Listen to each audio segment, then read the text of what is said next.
السلام عليكم، يا رب تكونوا بخير. فيديو النهارده ان شاء الله هنعمل فيه عزومه سريعه كده لاطفال صغيرين، حاجات كلها متفرزه بيحبوها مع شويه رز بسمتي، هتكون حلوه قوي. يلا بينا نشوف عملناها ازاي. بس الاول لو مش مشتركه في القناه اشتركي وفعلي الجرس وما تنسيش اللايك. ويلا بينا نسمي الله ونصلي على الرسول عليه افضل الصلاه والسلام ونشوف عملناها ازاي.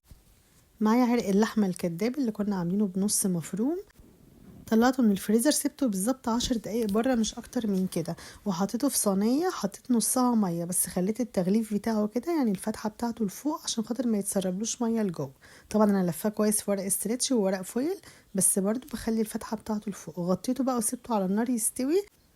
دلوقتي انا هعمل جلاش. معايا الكيسين دول جلاش، الكيس نص كيلو يعني ده كيلو. الصينيه دي طبعا الكبيره هعمل دلوقتي فيها الجلاش ده. حطيت فيها حوالي 3 4 معالق كده سمنه على زيت، وسيحت طبعا حوالي كوبايه سمنه وعليها برضو نص كوبايه زيت، وركنتهم جنبي اخد منهم بالفرشه. بحط 3 4 ورقات كده تحت وارجع احط عليهم، يعني كل ورقتين يدوب فوق بعض احط عليهم رشتين كده سمنه، كم مره بالفرشه كده سمنه. حطيت اول رصه، يعني حطيت نص الجلاش اللي عندي او نص كيلو تحت.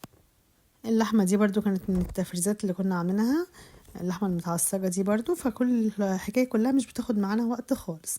نص مفروم برضو هيكفي الصينية دي كلها. الجلاش طبعا مش بياخد كتير زي المكرونة، يعني لو الصينية الكبيرة دي هعملها مكرونة بالبشاميل كانت هتاخد مني حوالي كيلو مفروم مش نص كيلو.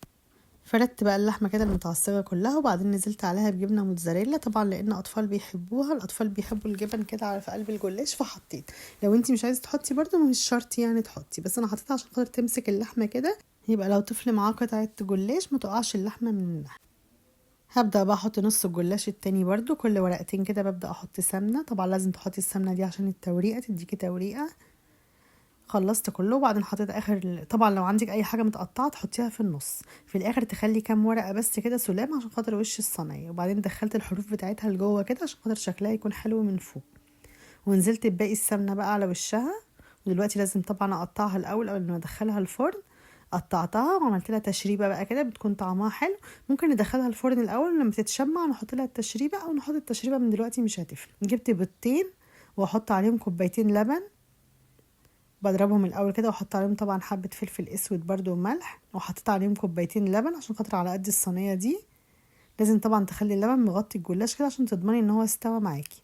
حطيت ملح وفلفل اسود ومعلقه صغيره بيكنج باودر، بتضمني ان هي بتورق بقى معاكي اكتر، وفي نفس الوقت اللحمه تكون هشه كده في قلبيها ما تكونش مكتومه. انزل بقى بالتشريبه اللي معايا، لو لقيتها محتاجه تاني ازود لها تاني حبه لبن او حبه شوربه زي ما انا عايزه.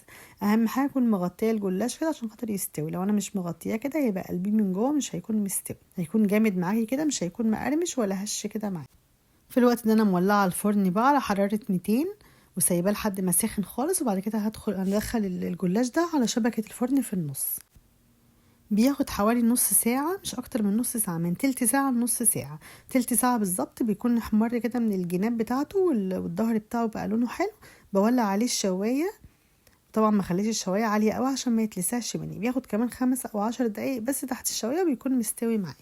دلوقتي هعمل كفتة. جبت نص كيلو مفروم، حطيت عليه معلقة نشا، وكمان زودت عليه معلقه دقيق عشان خاطر ما يكشش معايا، النشا والدقيق بتخليه ما يكشش. وحطيت معلقه فيجيتار عليه البهارات بتاعته، وكمان زودت له ملح وفلفل اسود وبهارات كفته وسنه قرفه كده صغيره بتديله طعم حلو قوي. وكمان هحط عليه برده سنه بيكنج باودر عشان خاطر يكون هش، تكون الكفته هشه مش مكتومه.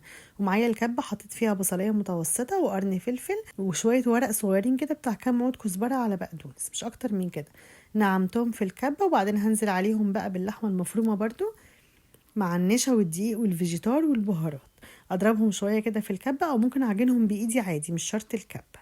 انا حطيتهم في الكبه مكان البصل بس، لكن ممكن اعملهم في ايدي عادي. ما كنتش حطيت بيكنج باودر، زودت معلقه صغيره او نص معلقه صغيره بس بيكنج باودر، بتخلي الكفته معايا هشه. بعد ما عجنتها بقى كده سيبها تتشمع شويه في التلاجة. ودلوقتي معايا شيش طاووق، ده برضو كنا مفرزينه قبل كده عاملينه في التفريزات.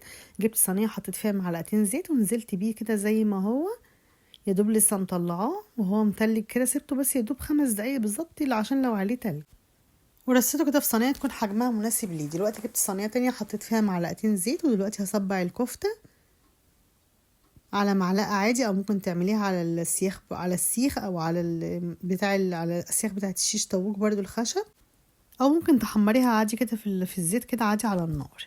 دلوقتي بقى هعمل معايا كمان صدر فرخة، كنت عاملاه برده زي عرق اللحمة الباردة كده، بس بصدور الفراخ بيكون طعمه حلو قوي. بتتبليه كده، متبلناه قبل كده برده في تفريزات رمضان. دلوقتي عملت له الخلطة دي تحتيه عشان خاطر ما يلزقش، وحطيته عليها بصل وطماطم وفلفل وعليهم التوابل، ونزلت بيهم عليه. دلوقتي العرق ده خلاص معايا استوى، خد معايا ساعة الا ربع كده على النار من فوق، ما حطيتوش في الفرن، حطيته على النار من فوق، خد معايا ساعة الا ربع وكان مستوي.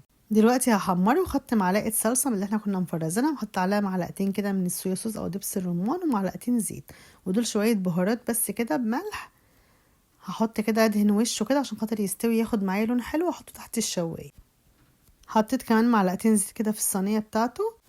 هدخله الفرن بقى واسيبه لغايه ما يتحمر معايا كده. خلاص اتحمر، شلته من الصينيه، ومكان التحمير كده والزيت والسمنه اللي نازلين منه حطيت عليه معلقه صغيره بس دقيق، معلقه صغيره، وعليها بقى شويه ميه كده، وهزود عليها برضو صويا صوص تدي لون حلو، هتكون تغميسه حلوه كده تتحط عليه، يبقى صوص يتحط عليه وبيكون طعمه حلو قوي جنبي. دلوقتي بعد ما سبته هدي شويه هبدا اقطعه كده شرايح. طبعا لو عايزه تسيبيه يبرد خالص وتعمليه زي اللحمه البارده، لكن هو دافي كده بيكون طعمه حلو، هيكون اتحط برضو على الرز مع الحاجه كده هيكون طعمه حلو. قطعته شرايح، لو عايز طبعا ترقيه عن كده كمان ويعمل معايا كميه كبيره.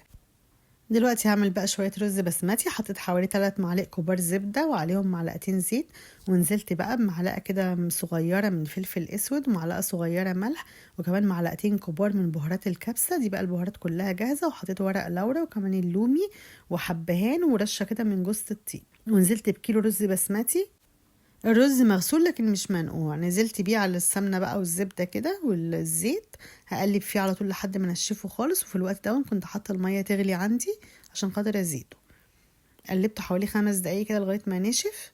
طبعا انا التوابل الاول حمصتها لغايه ما اديت ريحه حلوه، حسيت ان هو محتاج فلفل اسود، زودت له نص معلقه صغيره. دلوقتي بقى بزيده، انا بزيده طبعا بزياده عن الرز العادي، تخليه حوالي عقلتين صباع كده فوق الراس، لانه طبعا مش منقوع. دلوقتي غطيته بقى وسبته غلي شويه، وبعدين هديت عليه النار. وبعد ما هديت عليه النار 10 دقايق قبل ما يستوي ب5 دقايق بس، كنت نقع شويه زبيب 3-4 معالق زبيب كده، نقعاهم حطيتهم على الوش. وكمان انا عايزه اخليه لونين كده، فجبت على سن المعلقه الصغيره بس لون طعام، زودته في معلقه ميه قبل ما اطفي على الرز ب5 دقايق، وحطيته في جنب واحد كده وما قلبش. احطه في جنب واحد وهغطي بقى واسيبه 5 دقايق بالظبط، هيكون الرز استوى بس ما قلبش على طول. دلوقتي هعمل بقى ده شربات للقطايف والكنافه. شربات تقيل، حطيت 3 كوبايات سكر وعليهم كوبايتين ميه وعصرة ليمونة، اسيبهم يغلوا على النار. بعد ما يغلوا 5 دقايق بالظبط بيكون الشربات مظبوط. وده صينية الجلاش اللي احنا عملناها باللحمة المفرومة، خلاص استوت كده وطلعت لونها حلو قوي وشايلة كده عاملة زي الفطيرة بالظبط. لونها حلو قوي ومستوية وهشة كده من قلبيها. يا دوب عدت تاني بقى على التقطيعة بتاعتها كده عشان خاطر تكون سهلة على طول اطلعها من الصينية. هش جدا ومورق وخفيف قوي، طعمه حلو جدا. دلوقتي الرز خلاص استوى، احنا عايزين نغرفه كده على الصينيه زي الصواني الجاهزه اللي بتيجي من المطاعم كده. فنزلت بالرز، هفرده كده على الصينيه، لونين كده بيكون شكله حلو، الاطفال بتحب الالوان دي عليه. هنزل بقى بعرق اللحمه اللي انا قطعته شرايح كده عليه، ارصها كله عليه كله عشان الصينيه دي تكون في النص كده على السفره قدام الكل. حطيت العرق اللحمه، وبعد كده نزلت كمان بالشيش طاووق بعد ما استوى كده بقى مشوي كده وطعمه حلو. حطيته طبعا، انا حطاه في الفرن كده في النص، وولعت عليه الشوايه، وبقيت كل شويه بقلبه.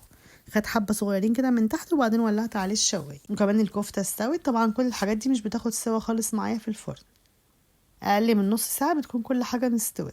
برص بقى الكفته كمان كلها، وكمان الجلاش اوزع القطع بتاعته كده. وكمان قالينا سمبوسه بقى، سمبوسه الجبنه وسمبوسه اللحمه المفرومه، هحطها برضو هي كمان على الصينيه، بحيث الصينيه يكون عليها كل حاجه. نغرف اللي احنا عايزينه بقى على الصواني كده يكون عليها كل حاجه. دي السمبوسه كمان بتاعه الجبن، وسمبوسه اللحمه اللي هي الباف العاديه كمان هحطها معاهم. وديت صدور الفراخ اللي احنا عملناها كده زي عرق الفيليتو. وحطيت بقى كمان بقيه الحاجات في صواني تانية او في سرافيس تانية كمان جنبيها، واللي عايز يغرف من الصينيه يغرف، او الكل ياكل برضو منها مع حبة مخلل وحبة سلطة. المخلل اللي كنا عاملينه حلو جدا مقرمش زي ما هو وطعمه حلو جدا، وكمان الليمون المعصفر حلو قوي. بس كده عزومة بسيطة وسريعة، مخدتش معايا وقت، وفي نفس الوقت حلوة قوي والكل بيحبها. اتمنى الفيديو يكون عجبكم. لو الفيديو عجبكم ما تنسونيش باللايك والاشتراك في القناة وتفعيل الجرس عشان يوصلكم كل فيديوهاتي. والسلام عليكم ورحمة الله وبركاته. مع السلامة.